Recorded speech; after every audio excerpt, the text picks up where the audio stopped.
ద్రవ్యలోటు 49,000 కోట్లు. గతేడాది బడ్జెట్ ఆదాయ లక్ష్యం 2.59 లక్షల కోట్లు వచ్చింది 2.18 లక్షల కోట్లు.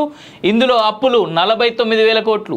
లక్ష్యం కంటే 29% అదనంగా రుణాల సేకరణ. వ్యయ లక్ష్యం 2.49 లక్షల కోట్లు వెచ్చించింది 2.11 లక్షల కోట్లు. కేంద్ర ప్రభుత్వానికి నివేదిక సమర్పించిన కాగ్. ఇది మన రాష్ట్రానికి సంబంధించింది. రాష్ట్ర ద్రవ్యలోటు భారీగా పెరిగింది. 2022-23లో అది 32,119 కోట్లు. తాజాగా 23-24లో 49,440.92 కోట్లకు చేరింది. ఏడాది వ్యవధిలో 17,321.92 కోట్లు పెరిగింది. గతేడాది అసెంబ్లీ ఎన్నికలు ఉన్నందున అప్పటి ప్రభుత్వం నవంబర్ నాటికే భారీగా అప్పులు సేకరించడంతో ద్రవ్యలోటు బాగా విస్తరించింది. గతేడాది బడ్జెట్లో అప్పుల అంచనా 38,234.94 కోట్లకు అదనంగా మరో 11,000 కోట్లను ప్రభుత్వం సేకరించింది. మొత్తం అప్పులు 49,000 కోట్లు దాటాయి. బడ్జెట్లో పేర్కొన్న రుణ సేకరణ లక్ష్యం కన్నా 29% అదనంగా తీసుకోవడం గమనార్హం. అప్పులతో కలిపి రాష్ట్ర ఆదాయాన్ని బడ్జెట్లో లక్ష్యంగా ప్రభుత్వం చూపడం ఆనవాయితీ.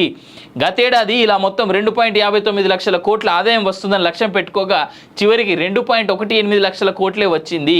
వ్యయం లక్ష్యం 2.49 లక్షల కోట్లు కాగా ఖర్చు పెట్టింది 2.11 లక్షల కోట్లు. ఆదాయం అంచనా కన్నా 41,000 కోట్ల తగ్గగా వ్యయం 38,000 కోట్లు తగ్గింది. మార్చి 31తో ముగిసిన ఆర్థిక సంవత్సరం 2023-24లో తెలంగాణ ఆదాయ వ్యయాలు సేకరించిన అప్పులు, జీతభత్యాలు, పింఛన్లు తదితర లెక్కలపై comptroller and auditor general CAG తాజాగా కేంద్రానికి నివేదికను సమర్పించింది. ముఖ్యాంశాలు ఇవి. తగ్గిన జీఎస్టీ ఆదాయం చూస్తా ఉన్నాం. ఆల్రెడీ తగ్గిందే జీఎస్టీ, ఇంకా దాంట్లోకి వెళ్ళి దోసుకునేటోళ్ళే ఎక్కువ.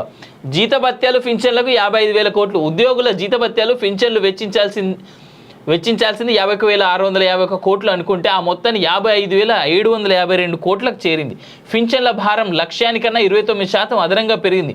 సంక్షేమ పథకాలకు చెల్లించే రాయితీ నిధుల పద్దు లక్ష్యం 12,958.70 కోట్లు కాగా 27.38% తగ్గించి 9,410.51 కోట్లే ఇచ్చారు.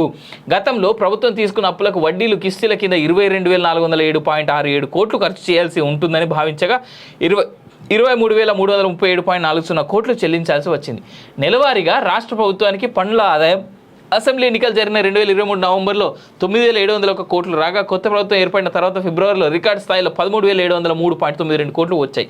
ఈ ఆర్థిక సంవత్సరంలో అదే అత్యధికం అంటూ చూస్తూ ఉన్నాం. ఏదేమైనా మనం గత కొన్ని రోజులుగా చెప్పుకుంటున్నటువంటి మాటే తెలంగాణ రాష్ట్ర ద్రవ్యోల్బణం కానీ తెలంగాణ రాష్ట్ర పరిస్థితి కానీ అగమ్య గోచరంగా మారుతుందనేటువంటిది.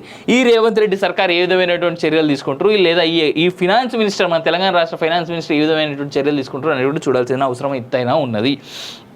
ఇంకోటి ఏంటంటే ఇప్పటికీ సరిగ్గా టైంకి జీతాలు ఇస్తలేరు, పెన్షన్లు పడతలేవు. మొన్న పెంచుతానన్న పైసలు కూడా పెంచినట్టు నాకు ఎక్కడ కనబడతలేవు.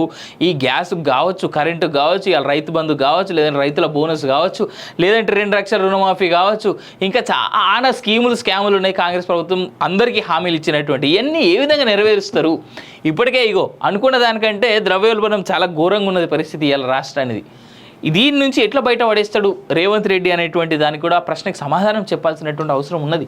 ఎందుకంటే రెండు మన పక్క స్టేట్ సంగతి పక్కన పెడితే మన తెలంగాణ ప్రభుత్వం మాత్రం తెలంగాణ రాష్ట్రాన్ని ఇప్పటికైనా పాజిటివ్ యాంగిల్ వైపు తీసుకెళ్లాల్సినటువంటి అవసరం ఉన్నది. కానీ విపరీతమైనటువంటి హామీలు ఇచ్చినటువంటి ఈ కాంగ్రెస్ ప్రభుత్వం ఏదైతే ఉందో, ఈ కాంగ్రెస్ పార్టీ ఏదైతే ఉందో, ఇంకా అప్పుల ఊబిలోకి తెలంగాణ రాష్ట్రాన్ని ముంచేటువంటి ప్రమాదమే కనిపిస్తుంది తప్ప అప్పుల నుంచి కాస్తైనా బయటపడేసేటువంటి దారులు మాత్రం కనబడట్లేదు. అఫ్కోర్స్ రైతులకు మంచి చేస్తామన్నా, లేదంటే చేతి వృత్తుల వారికి మంచి చేస్తామన్నా మేము ఎప్పుడు తప్పుపట్టం దాన్ని. కానీ చేసేటువంటి ప్రక్రియ ఏదైతే ఈ ప్రభుత్వం కానీ గత ప్రభుత్వం కానీ అవలంబిస్తున్నదో ప్రస్తుత ప్రభుత్వం, అవే కాస్త మింగుడు పడని పరిస్థితి. ఎందుకంటే రాష్ట్రాన్ని మరింత అప్పుల వైపు తీసుకెళ్లేదానికంటే కూడా ఉన్న అప్పులని స్టెబిలైజ్ చేసుకొని వడ్డీలు కాస్త తగ్గించుకొని డబ్బు మిగుల్చుకొని తద్వారా ప్రజలకి మంచి చేసే ప్లాను, లేదా రాష్ట్ర బడ్జెట్ని లేదా రాష్ట్రం యొక్క ఇన్కమ్ని పెంచేందుకు ప్లాన్స్ ఏదైనా చేస్తే మంచిది అనేటువంటి సలహా.